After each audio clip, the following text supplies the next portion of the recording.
প্রিয় দর্শক, আসসালামু আলাইকুম।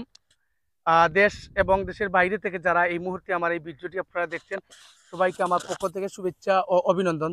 দর্শক, আমি এই মুহূর্তে অবস্থান করছি মৌলভীবাজার জেলার রাজনগর উপজেলার ৩ নং মুন্সিবাজার ইউনিয়নের করিমপুর গ্রামে। এই গ্রামে মূলত আসলে কৃষির উপরে নির্ভরশীল এই গ্রামটি। অর্থাৎ ১২ মাস যে ফসলগুলা উৎপাদন করা যায়, সেই ফসলগুলা কিন্তু এই করিমপুরের মানুষ কিন্তু কিভাবে উৎপাদন করা যায় তাদের কিন্তু জানা আছে। দর্শক, কথা না বাড়িয়ে আমি এই মুহূর্তে আমার এক চাচা এখানে উনি আছেন। উনার এই জিঙ্গা, উনি অনেক জায়গা নিয়ে জিঙ্গার একটা প্রজেক্ট করেছেন।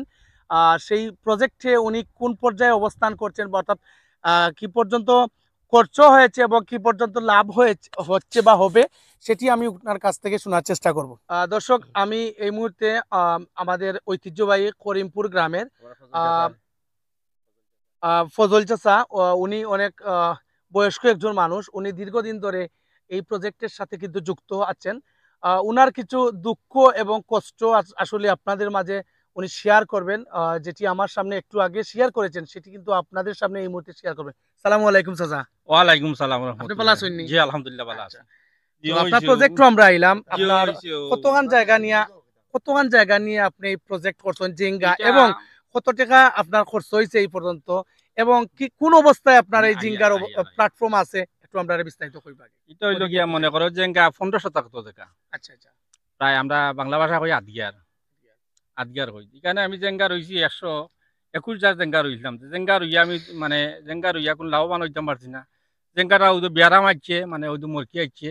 জেঙ্গাগুলো এইরকম কুকরো হয়ে যায় কি নষ্ট হয়ে যায় আর কি।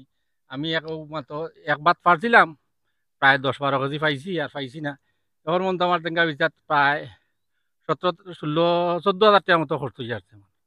আমি খালি হামলা দিয়া ক্ষেত করাইছি, নিজেও করছি, করিয়া বর্তমানে লাভবান হইতে পারছি না। আমার এই ক্ষেত গ্রস্ত আপনারা দর্শকবাসী দেখবা কিভাবে যার আমি করি আর আমরা একটু সহযোগিতা করার লাগি। আমরা আর একটা কি ব্যায়ামটা কিটা এটা ব্যায়াম আমরা ধরতাম পারি না। আচ্ছা আচ্ছা, কিতা বিয়ারাম মানে বিমার কিতা একটু কইবা? ব্যায়ামটা হইল গিয়া ওই যে ফাতা মরিয়া পাতাগুলা ও তো ফাতাগুলা মরিয়া ফাতাগুলা লাল হয়ে গেছে। লাল হয়ে গেছে। পাতাগুলা মরি যায় কি আমি খাদ্য সাবুলৰ মাধ্যমে যে খাদ্য সাৰৰ দিয়ার গোবর দিয়ার সার দিয়ার ঔষধ দিয়াও তখন লাভবান হইতাম পারি কোনো না। উন্নতি হন না। কোনো উন্নত হইয়ার না ও তো জেঙ্গাগুলা মানে নষ্ট হয়ে আর কি এটা মনে খাবার যোগান হয় এটা নষ্ট হয়ে যায়। দর্শক, আসলে শুনছিলেন আপনারা, উনি কিন্তু মুন্সিবাজার থেকে ঔষধ এনেছেন। ঔষধের কোনো আসলে জানি না আমি দোষ আছে কিনা, তবে আমি বলতে চাচ্ছি আমাদের রাজনগরে যারা আছেন প্রত্যেকটা ঝিঙ্গা এভাবে তেরা হচ্ছে, তেরা সোজা হচ্ছে না, তেরা।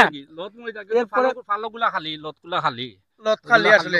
এরপরে আরেকটি যেটি বলছিলেন, এই যে পাতা আপনারা দেখেন হলুদ হয়ে গেছে, হলুদ হলুদ এবং মরে যাচ্ছে, এই পাতাগুলো আসলে মরে যাচ্ছে। আমি আশা করব রাজনগরে আমাদের কৃষি কর্মকর্তা যারা আছেন, আপনারা কাইন্ডলি দয়া করে এই কৃষকদের পাশে আপনারা দাঁড়াবেন। সরকার আপনাদেরকে যেভাবে চাকরি দিয়েছে জনগণের পাশে দাঁড়ানোর জন্য, আমি আশা করব আপনারা এই যে মানুষগুলো এত টাকা খরচ করছে, এই টাকাগুলা কিভাবে ওরা উঠাবে। তাই আমি বলবো আপনারা যেখানে থাকেন না কেন, এই করিমপুরে, মুন্সিবাজারের করিমপুরে আপনারা ইমার্জেন্সি যে কোনো, আপনারা কাল যে সময় এই ভিডিওটি আপনাদের নজরে আসবে, আপনারা এখানে চলে আসবেন। এখানে অনেক কৃষক কিন্তু অনেক ক্ষতিগ্রস্ত। আপনাদেরকে কেন পাঠিয়েছে সরকার? সরকার পাঠিয়েছে জনগণের পাশে দাঁড়ানোর জন্য। আপনার এখানে কি কোনোদিন কৃষি কর্মকর্তা আইসেন নি? জি না আইসেন না? না জি না আইসুন না আর সরকার থেকে কোনো আপনারা কোনো বীজ টিজ বা সারটা জি দেওয়া না পাইছি না কিচ্ছু পাইছেন না? পাইছি না।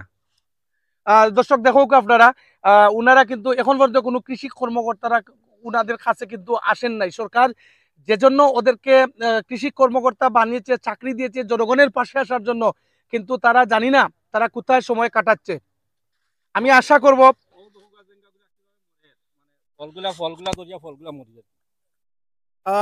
করব আপনারা যে যেখানে থাকেন না কেন, আপনারা ইমিডিয়েটলি আপনারা এখানে আসবেন। প্রত্যেকটা জিঙ্গা এভাবে ফুকে, এই দেখো এমনিতেই মরে যাচ্ছে। আপনারা দ্রুত এই ভিডিওটি শেয়ার করবেন, কারণ উনারা হচ্ছেন আমাদের সম্পদ। কারণ উনারা যদি সবজি উৎপাদন করতে পারেন তাহলে আমরা সস্তায় খাওয়ার আশা থাকে, আর যদি ওনারা সবজি উৎপাদন করতে পারে না, ব্যর্থ হয়, তাহলে এই পুরা সমাজকে এই দায়ভার কিন্তু বহন করতে হবে, কারণ আমরা বেশি টাকা দিয়ে কিন্তু আমাদেরকে ক্রয় করতে হবে। আপনারা দেখুন প্রত্যেকটা জিঙ্গার একই অবস্থা, ছোট হয়ে যাচ্ছে, মধ্যখানে ছোট হয়ে যাচ্ছে এবং মরে যাচ্ছে। দেখুন আপনারা, এরকম কোন জেঙ্গা হতে পারে? ভালো থাকবেন আপনারা। স্যার কিছু করার আছে? ডেইলি ওষুধ মারি, ওষুধ কোনো কাজ করেন না। কাজ করেন না? যে না, ডেইলি ওষুধ মারি। আচ্ছা, আপনি তো অনেক বছর ধরে করেন, আপনার ধারণা কিতা কিতা সমস্যা হতে পারে আপনার? এটা কোনো সমস্যা, আমরা কোনো রোগ কিতার নতুন কিতার রোগ বাইরে আছে, বাইরে চাইছি আমরা, এটা তো বর্তমানে আমরা কোনো আগামাতা পাইয়ান না। এই দেখো গা দর্শক, জিঙ্গার ভিতরে কিন্তু ফুকা। চাচা বলছেন যে ঔষধ মারছেন, ফুকার ওষুধ ডেইলি মারি, কিন্তু জেঙ্গার ভিতরে কিন্তু ফুকা দেখা যাচ্ছে। এই দেখো আপনারা। দর্শক, বিদায় নিচ্ছি আপনাদের কাছ থেকে।